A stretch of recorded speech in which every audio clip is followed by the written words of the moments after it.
Bismillahirrahmanirrahim. Assalamualaikum. Nantang Urip, karya dari Khalid Official 9. Ini dia bagian berikutnya.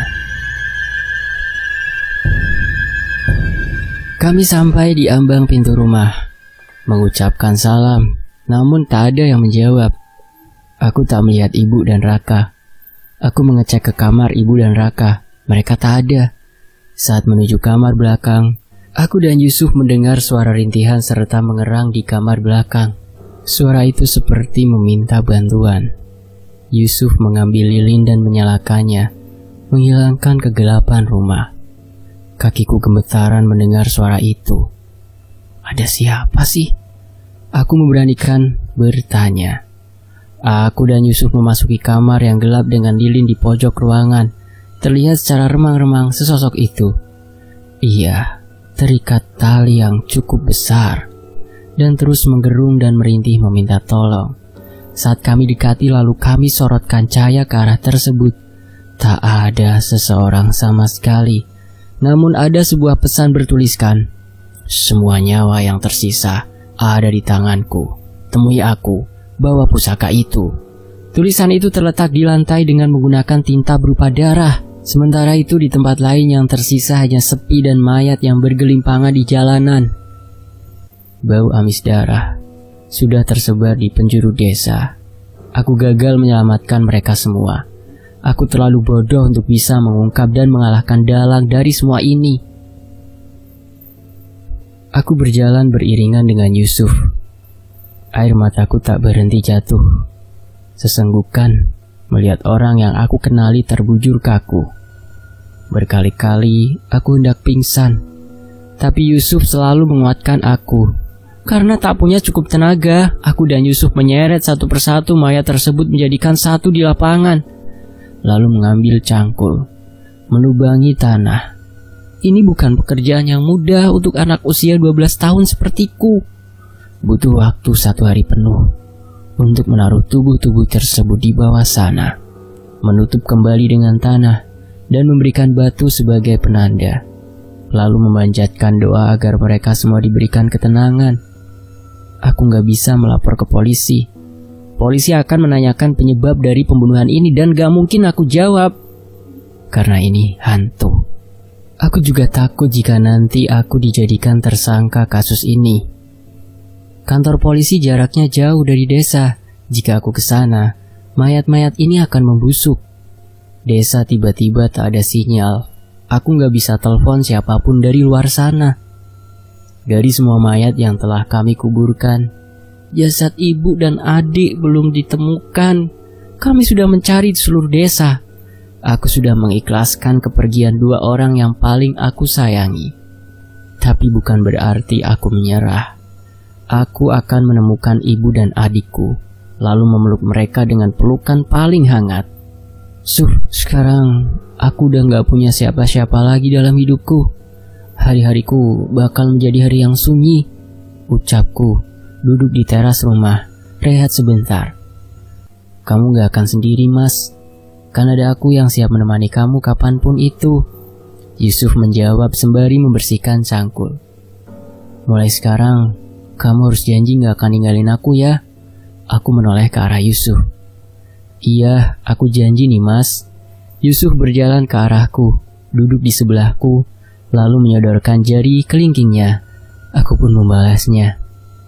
Tugas kita belum selesai sampai di sini nih, Mas. Masih banyak yang harus kita lakukan. Ia berdiri. Oke, kita harus menang dan membawa pulang tubuh ibu dan adik, dan kita harus membalaskan dendam mereka semua. Aku tersenyum menatap Yusuf. Aku berdiri sendiri di tengah hutan belantara. Tak ada suara kicauan merdu burung yang khas, hanya terdengar suara auman serigala, suara seretan kaki seseorang, bisikan-bisikan suara, hingga erangan suara kesakitan. Suara langkah kaki yang terseret itu semakin dekat. Jantungku berdegup kencang. Rupanya tak hanya dari satu sumber. Suara langkah kaki itu akan banyak yang datang menemuiku. Benar saja, mereka datang dengan berbagai macam kondisi. Mulai dari merangkak namun kepalanya hilang. Ada yang datang dengan kayang mulutnya tak berhenti mengeluarkan darah. Bahkan anak kecil berusia 5 tahun datang dengan bola mata yang hilang, rambut yang dipenuhi belatung, dan badan yang penuh darah dan nanah. Aku terkepung. Mereka berkali-kali menyebut namaku. Hanya berjarak 1 meter dari tempatku berdiri, bau busuk mulai menyengat di lubang hidungku. Ingin rasanya aku lari, tapi kaki ini mematung tak bisa digerakkan. Keringat mengucur deras dari keningku. Detak jantung sudah tak terkendali. Aku berteriak lantang saat kuku-kuku panjang menyentuh kulit kakiku. Yusuf terbangun mendengar teriakanku. Untung saja itu sekedar mimpi. "Nimas, kamu tidak apa-apa kan?" Yusuf menatapku. Aku mengangguk. "Suf, kita harus menemukan ibu lebih cepat lebih baik. Setelah itu kita keluar dari desa terkutuk ini. Aku gak mau lama-lama di sini," pintaku. Keesokannya, aku dibantu Yusuf membakar menyan diletakkan di seluruh rumah nenek. Aku akan memanggil semua makhluk yang ada dan masuk ke dalam dunia mereka. Aku menyilangkan kedua kakiku, memejamkan mata, mengatur nafas, menenangkan diri. Tak lama setelah aku menutup mataku, jiwaku, aku sudah berada di ruangan gelap. Hawa panas mulai mendekap diriku. Lalu, satu persatu dari mereka menampakkan diri. Wujudnya bukan manusia, bertubuh besar, bulu lebat di sekujur tubuhnya, taring tajam dan kuku yang panjang, serta mata merah yang melotot. Ada puluhan makhluk itu mengelilingiku. Dari belakang suara gending gamelan berbunyi syahdu. Bulu kuduku berdiri dengan mengenakan jubah hitam. Wanita itu membawa rantai besar, berjalan ke arahku dari belakangan kerumunan. Rantai itu mengikat leher 2 orang di ujungnya. "Ibu, Raka." Air mata tak bisa terbendung lagi. Melihat mereka, orang yang paling aku sayang terkapar lemas, luka dan lebam di sekujur tubuhnya, dengan rantai besar membelenggu. "Nimas, kakak." Aku hendak lari menemui dan memeluk mereka, namun makhluk hitam itu menyingkirkan aku dengan sihirnya, membuatku tersungkur jauh.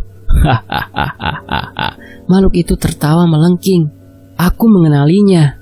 Ia Ndoro Nyai, perempuan cantik yang pernah aku temui. Sekarang perawakannya berubah menjadi monster yang lapar akan mangsa. Matanya merah, kulitnya pucat, dan air liur menetes dari mulutnya. Di alam sadarku, air mataku tak berhenti mengalir. Tubuhku juga mengalami luka cakaran di paha dan lengan. Yusuf mengusap air mataku dengan kain seadanya. Kondisi semakin parah. Hidungku mulai mengeluarkan darah dingin di sekujur tubuh. "Nimas, ayo kamu pasti bisa kalahkan makhluk itu. Kamu perempuan hebat." Yusuf menyemangatiku, sembari mengikat lukaku agar tidak semakin parah. Langit mulai mendung, kilat menyambar di mana-mana, hujan pun turun. Di alam bawah sadarku, aku melihat ibu dan Raka yang terus disiksa oleh makhluk itu. Aku mencoba berdiri dan mendekat, tapi makhluk itu terus menghalangiku dengan kuku-kuku panjangnya. Yusuf duduk bersila di sampingku, memangku sebuah keris, memejamkan mata, memegang tanganku. Ia hendak masuk ke dalam alam bawah sadarnya dan menolongku, dan kami bertemu. "Nimas, ini sudah terlalu berbahaya. Kamu harus pergi. Biarkan aku mengeluarkan ibu dan Raka," ucap Yusuf. "Enggak, aku gak akan pergi. Ini semua salahku." Aku mengusap air mata yang berderai, mencoba berdiri, dibantu Yusuf. "Harus ada satu nyawa yang diberikan kepadaku jika kamu ingin ibu dan adikmu ini selamat," ucap makhluk itu. "Setelah kamu merenggut nyawa semua orang di desa, kamu meminta nyawa lagi?" Aku teriak. Ia hanya menyeringai. "Jika begitu, ambil saja nyawaku. Aku tak akan takut." "Tidak, kamu tidak boleh mati nih mas. Kamu harus bahagia. Ibumu dan adikmu butuh kamu." "Biarkan aku yang berkorban. Aku sudah tak punya siapa-siapa dalam hidupku." Yusuf pun melangkah maju. Aku menahan tangannya, memohon untuk tak melakukan itu. Ia menyerahkan keris kepadaku, lalu menepis tanganku, dan aku bergerak menuju makhluk tersebut. Aku akan mengulur waktu. Setelah makhluk itu lengah, tancapkan keris ini ke ubun-ubunnya ya. Yusuf semakin dekat.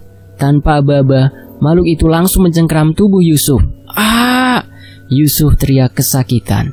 Kuku-kuku tajam itu mencengkeram keras menusuk kulit Yusuf. Aku tidak akan menyia-nyiakan waktu lagi. Di saat itu juga, Aku berlari membawa Chris dan berteriak kepada makhluk itu, "Bajingan!" Clep. Selesai. Kisah ini tamat. Terima kasih untuk Khalid Official 9 ya. Kisahnya luar biasa. Dan tentunya makasih buat teman-teman yang udah mau menyimak kisah ini di sini di Tony FS. Saya pamit ya. Wassalamualaikum warahmatullahi wabarakatuh. Nantikan kelanjutan kisah lainnya.